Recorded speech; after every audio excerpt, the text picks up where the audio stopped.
En seulement une décennie, Vianney s'est rapidement hissé parmi les artistes les plus en vue de la scène musicale française. Le 10 novembre dernier, le coach de The Voice a publié son tout dernier album intitulé À 2 à 3, entièrement composé de duos et de trios.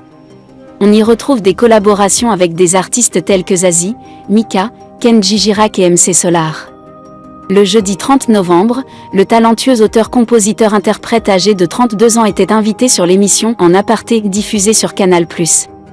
Pendant cette occasion, il a partagé son expérience concernant sa relation avec Jean-Jacques Goldman, avec qui il a partagé un souvenir lors des Victoires de la musique en 2015. Je me rappelle d'un moment avec Jean-Jacques Goldman. Il m'a dit, « Tu atteins un stade où tu penses être un peu connu, mais il y a un jour où tu deviens vraiment connu. Tu résonnes réellement auprès des gens et ce n'est pas la même chose. » À ce moment-là, je n'avais pas encore vraiment cet impact, a-t-il confié à Nathalie Lévy. Il a également évoqué sa relation avec l'interprète de Là-bas en disant « C'est quelqu'un que j'apprécie énormément. Parfois, je partageais avec lui des questions et des doutes que j'avais sur certaines choses. C'était agréable d'avoir quelqu'un qui n'était plus dans l'industrie musicale, justement. » Plus tôt dans l'émission, l'interprète de « Je m'en vais » s'est exprimé au sujet d'un autre artiste, Renaud, avec qui il a collaboré sur l'album. Cette rencontre a été une expérience impressionnante pour Vianney, qui a toujours été un fan du chanteur âgé de 71 ans.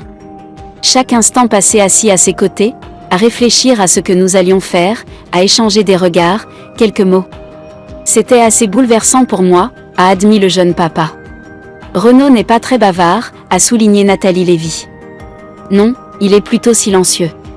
Cependant, c'est incroyable de voir comment il peut exprimer tant de choses à travers ses yeux, un sourire, une attitude. C'est quelqu'un qui observe tout, comprend tout, retient tout. C'est étonnant de constater à quel point il est vif d'esprit, a expliqué Vianney. Cette conversation empreinte de générosité et de malice a donné naissance à la chanson Maintenant.